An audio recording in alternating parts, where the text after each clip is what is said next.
Hello and welcome to SLCS Speaks, where we highlight the great students, staff, and events happening in and around South Lyon Community Schools. My name is Brian Toth. I'm one of our assistant superintendents, joined as always by our superintendent, Steve Archibald. Good morning. Good morning. And we're also joined today by South Lyon East senior Courtney Caird. Courtney, thank you for joining us today. Thank you for having me this morning. All right, for sure. So first of all, the easy question, how is the senior year at South Lyon East going for you? It's really good. It's coming to an end, and I'm getting really excited and ready to start a new journey. Very good. And recently you were with Mr. Archibald at an event at the Oakland Schools Technical Campus, correct? Correct. And what was that all about? So that was me getting a recognition award for my hard work and work ethic at OSTC in my welding class. So Courtney, when we had a chance, and it was wonderful to meet you and your mom on Monday and watch you get that award, and I was just in awe as a female in the welding program and what's predominantly a male-dominated field, and you told me there that this is a career path for you. So talk a little bit about what got you interested in welding and what helped kind of set you on that path to a career. Okay, so what got me interested was I went on a tour of OSTC my sophomore year, and it wasn't like something that stuck out. What stuck out to me was like the fire and like the sparks and stuff. That might sound a little weird, but yeah, it was something where you're never standing still. It's always go, go, go, and that's just kind of how I am. That's how I function. So. Okay. And I remember your mom commenting that she thought you might go there and follow in your sister's path and maybe the medical sciences. Yes. What was her reaction when you came home and talked about sparks and fire and welding and, hey Mom, this is what I want to do? We actually hadn't even got home yet when I told her we were in the car. I got in and I was like, Mom, I'm going to be a welder. She goes, okay, we'll see. We'll talk about it when you get home. And I was like, Mom, I already applied. So she was just putting you off a little bit, thinking it was going to pass. Yeah, but I had already applied, so. Okay. And talk about, you mentioned earlier, because I asked about having your own equipment and whatnot, and you said you do, but tell us how you managed to acquire the shield and gloves and jacket and all the things that. Okay. So I won most of my equipment at the Ironworkers competition. So I placed first my first year and won my first hood and jacket and gloves and all that, and I got it all completely free. And then second year, I came back and won overall, second place, and then I got another hood, and then more jackets, and this time I got some more pliers, a chipping hammer, a wire brush, that kind of stuff. So pretty significant yes. Savings for you financially, as well as yes. Equipment that I imagine is very important to keeping you safe. Mm-hmm. And one of the things, and I had heard a statistic recently that for every 5 individuals that leave the trades, only 2 are coming in. So obviously there's a demand there. But sometimes we put a push on a 4-year school, and that's the only route to a career.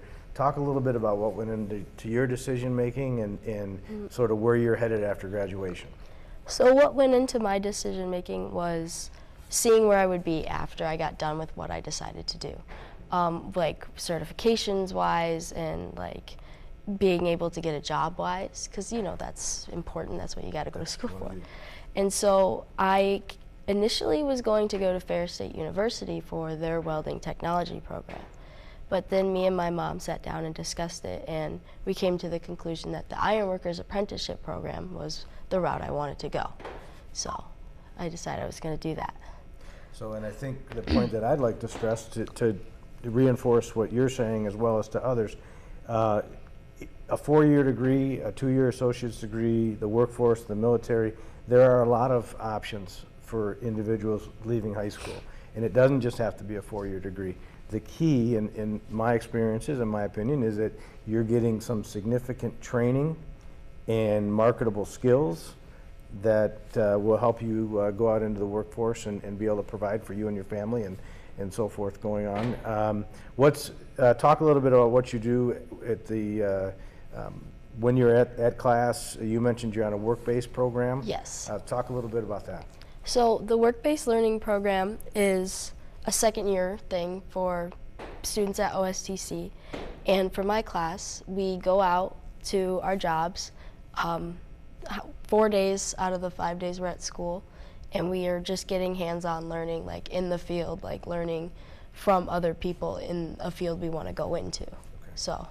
And are there days when you come back and you say, okay, wait, maybe I need to rethink this, or is it just full speed ahead every day? It just reinforces in a different way maybe why you're so excited about this choice? Yes, it's always full speed ahead. Like I love it so much that it's like I always want to learn more. I always want to know more. Like I want to get to a point where it's like, yeah, she's good at what she does. Awesome. Yeah, so if somebody's watching at home and is hearing about fire and sparks and is inspired and wants to be a welder, what would you recommend? And then the second part of that question, you mentioned the apprenticeship program. What does that entail and how long is that? Okay, so for your first part of that question, I say just go get it. Like, go do it. Chase your dreams, honestly.